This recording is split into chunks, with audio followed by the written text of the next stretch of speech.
Découvrez 10 familles extraordinaires à travers le monde, nées avec des conditions physiques rarissimes, unies par un amour familial indestructible.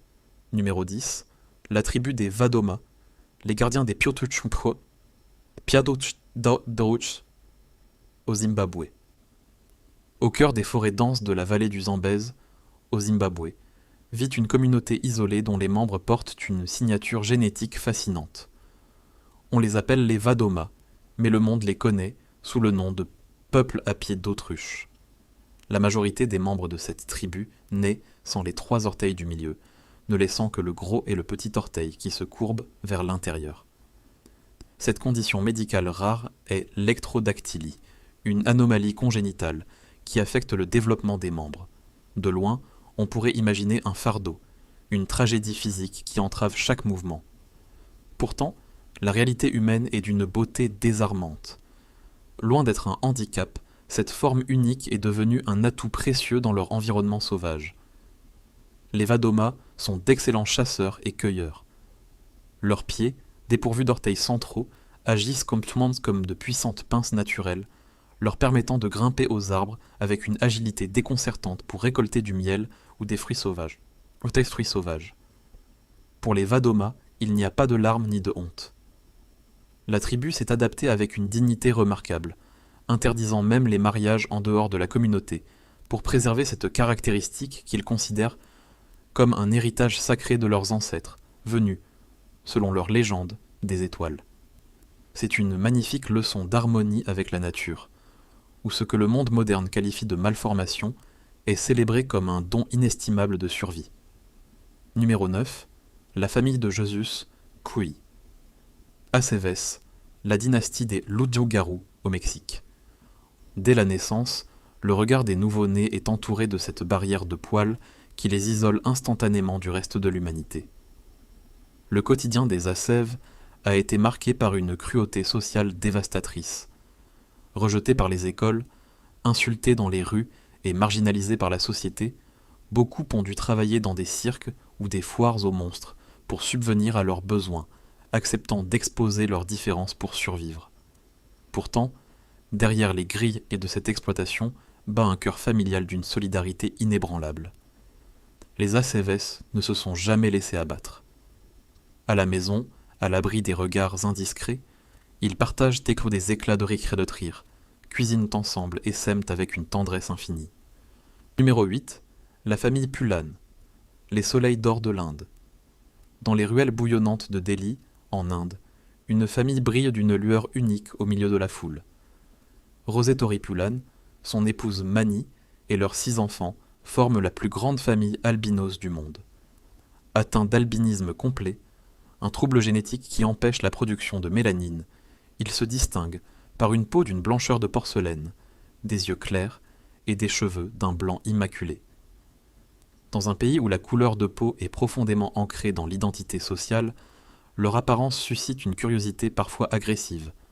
On les appelle souvent les Anglais, les Anglais, ou les visages de soleil, et ils sont souvent pris pour des touristes étrangers dans leur propre patrie. Mais au-delà de l'exclusion sociale, c'est un combat médical quotidien que cette famille doit mener. Sans pigments pour les protéger, les rayons du soleil indien brûlent cruellement leur peau fragile et le manque de mélanine dans leurs yeux a gravement détérioré leur vision, certains enfants ayant dû fréquenter des écoles pour aveugles. Pourtant, la famille Pulan est un havre de paix et de bonheur. Rosetori et Mani se sont mariés dans le cadre d'un mariage arrangé, trouvant l'un chez l'autre une compréhension que le reste du monde leur refusait. Ensemble, ils ont construit un foyer soudé par un amour indestructible, prouvant que la véritable lumière ne vient pas de la peau, mais de la chaleur du foyer et de la fierté d'exister tels qu'ils sont. Numéro 7. La famille Silva, les mains du destin au Brésil. Au Brésil, la famille Silva aborde sa différence génétique avec une philosophie qui inspire le monde entier. 14 membres de cette famille extraordinaire sont nés avec la polydactylie, une anomalie génétique dominante qui leur confère 6 doigts parfaitement formés et fonctionnels à chaque main, ainsi que 6 orteils à chaque pied. Ce n'était qu'une construction sociale. En embrassant leurs différences avec joie et confiance, Ils ont transformé une anomalie génétique en une marque de distinction et en une source de fierté intergénérationnelle. Numéro 6. La famille Eulas, les marcheurs du temps en Turquie. Dans une région reculée de la province de Hatay, au sud de la Turquie, les scientifiques ont découvert une famille qui a bouleversé notre compréhension de la neurologie humaine. Les Eulas comptent parmi leurs 19 enfants 5 frères et sœurs qui se déplacent exclusivement à 4 pattes, en utilisant la paume de leurs mains et la plante de leurs pieds. Atteints d'une condition rare appelée le syndrome d'Unnertan, ils souffrent d'une ataxie cérébelleuse congénitale combinée à une mutation génétique qui affecte leur équilibre et leur coordination. Lorsque leur histoire a été révélée au grand public, des théories controversées ont évoqué une évolution inverse. Cependant, la réalité humaine de cette famille est bien plus touchante. Face au manque d'infrastructures et à la pauvreté, leur père, Recit Eulas, s'est dévoué corps et âme pour protéger ses enfants de la cruauté du monde extérieur. Il a pavé des chemins plats autour de leur maison rurale pour leur permettre de se déplacer en sécurité et a veillé à ce qu'ils ne manquent jamais d'amour. Ses frères et sœurs, malgré leur posture, possèdent une agilité et une endurance remarquables, effectuant des tâches quotidiennes avec une grande dignité. Leur résilience face à la maladie et le dévouement inconditionnel de leur père rappellent que le respect de la vie humaine ne dépend pas de la manière dont nous nous tenons debout, mais de la profondeur de l'amour qui nous unit. Numéro 5. Les Fugates, la dynastie bleue du Kentucky. Dans les collines escarpées et isolées d'Appalachia, au Kentucky, s'est transmise pendant près d'un siècle et demi une légende bien réelle. En 1820, Martin Fugate, un orphelin français, s'installe à Troublesome Creek et épouse Elizabeth Smith. Sans le savoir, tous deux portaient un gène récessif rare. Leurs descendants sont nés avec une peau d'un bleu violacé saisissant, une condition médicale connue sous le nom de méthémoglobinémie. Cette anomalie génétique réduit la capacité du sang à transporter l'oxygène, ce qui donne au tissu cutané cette teinte azur unique. Isolés par le relief montagneux et par la crainte du jugement d'autrui, les membres de la famille Fugate ont vécu repliés sur eux-mêmes, s'unissant souvent entre cousins éloignés, ce qui a perpétué ce trait spectaculaire à travers les générations. Surnommés les Blue Fugates, ils ont souffert d'un isolement profond, cachant leur peau bleue derrière les arbres de la forêt pour échapper aux moqueries. Ce n'est que dans les années 1960 que le docteur Madison Cawein est parvenu à rompre leur isolement. Grâce à une simple injection de bleu de méthylène, un colorant qui stimule l'oxygénation sanguine, il a réussi à transformer la peau bleue de la famille en un rose naturel en quelques minutes seulement. Cette incroyable percée médicale a libéré les Fugatés de leur prison de silence, permettant à cette famille de retrouver sa place au sein de la société, tout en laissant derrière elle l'une des histoires génétiques les plus fascinantes de l'histoire moderne. Numéro 4. La famille Wetmore, l'amour inconditionnel au-delà du regard. Dans l'État de la Floride, aux États-Unis, Tom et Tammy Wetmore ont accueilli en 2003 une petite fille, dont le destin allait inspirer des millions de personnes. Juliana Wetmore est née avec une forme extrêmement sévère du syndrome de Treacher-Collins, une condition génétique rare qui l'a privée de près de 40% des os de son visage, lui valant dans les médias le surnom bouleversant de la fille née sans visage. Dès sa naissance, les médecins craignaient pour sa survie, mais grâce à une force vitale hors du commun et à l'amour infini de ses parents, Juliana a surmonté d'innombrables épreuves, subissant plus de 45 chirurgies reconstructrices tout au long de son enfance. Au-delà des défis médicaux, la famille Wetmore a choisi de faire de leur foyer un sanctuaire d'acceptation et de compassion. En 2010, touchés par le destin d'autres enfants vivant avec la même différence, Tom et Tammy ont pris la décision d'adopter Danica, une petite fille ukrainienne atteinte elle aussi du syndrome de Treacher-Collins et qui vivait isolée dans un orphelinat. Aujourd'hui, les deux sœurs partagent un lien d'une complicité unique, s'épanouissant côte à côte. L'histoire des Wetmore est un témoignage lumineux qui prouve que la véritable beauté d'un être humain réside dans la pureté de son âme, la force de sa résilience et la capacité d'une famille à élargir son cœur pour accueillir la différence à bras ouverts. Numéro 3. La famille Johnston, la grandeur d'âme face à l'achondroplasie. Connue mondialement comme la plus grande famille de personnes de petite taille, les Johnston, originaires de Géorgie aux États-Unis, redéfinissent chaque jour les limites du possible.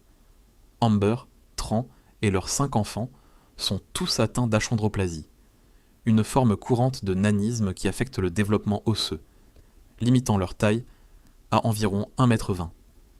Dans un monde conçu par et pour des personnes de taille moyenne, le quotidien pourrait ressembler à un parcours d'obstacles insurmontables.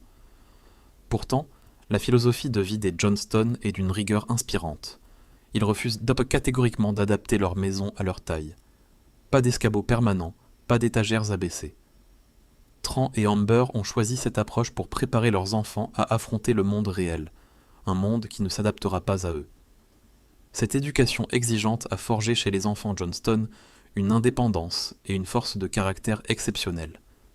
Qu'ils soient biologiques ou adoptés de différents pays à travers le monde, chaque membre de la famille participe activement aux tâches ménagères et poursuit ses rêves académiques ou sportifs avec passion.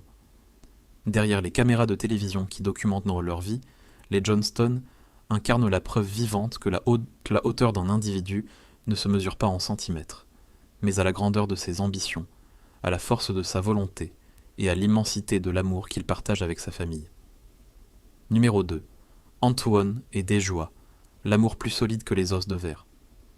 Antoine et Dejoie forment un couple dont l'histoire d'amour a bouleversé les réseaux sociaux et ému le monde entier.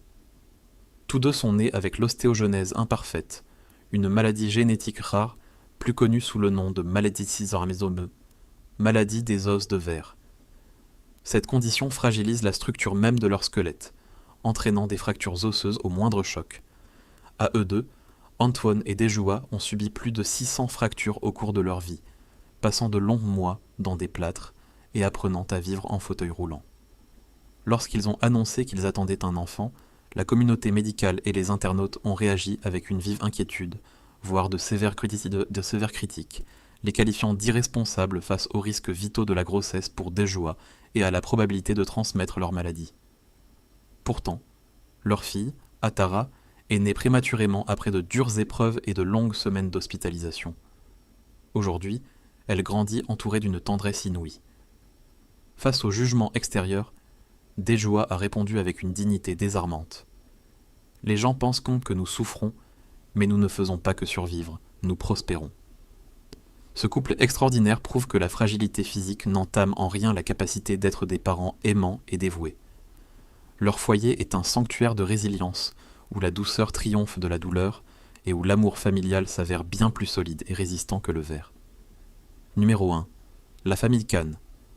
Le sacrifice et l'éternelle jeunesse de l'âme en Inde.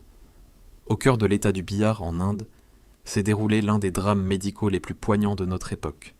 Nabi Hussain Khan et son épouse Razia ont eu 8 enfants, dont 6 sont nés avec la progéria, ou syndrome de Hutchinson-Gilford. Cette maladie génétique d'une rareté extrême provoque un vieillissement accéléré de l'organisme, à un rythme de 8 fois supérieur à la normale.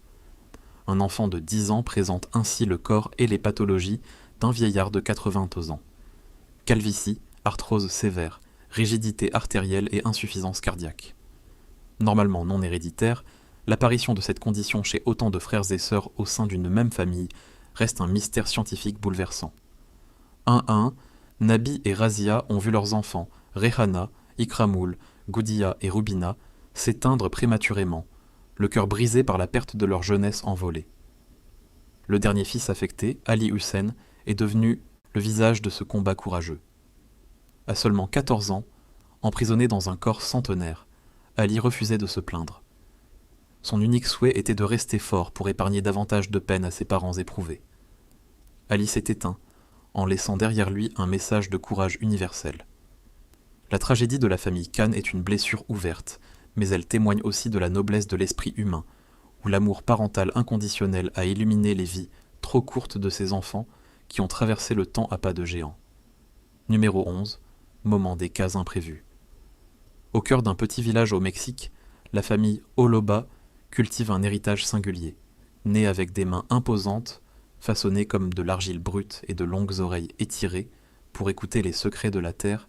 Ils sont devenus les gardiens de traditions ancestrales respectées par tous. Loin de considérer leur physique hors norme comme un obstacle, les Oloba utilisent leur force unique pour modeler de magnifiques poteries géantes pour leur communauté. Dans leur regard brille une fierté tranquille, rappelant que la différence devient une véritable richesse quand l'amour et la bienveillance unissent puissamment les cœurs. Ces destins prouvent à l'Impoko que la force réside dans le cœur. Partagez ce message inspirant, rejoignez notre communauté et commentez maintenant.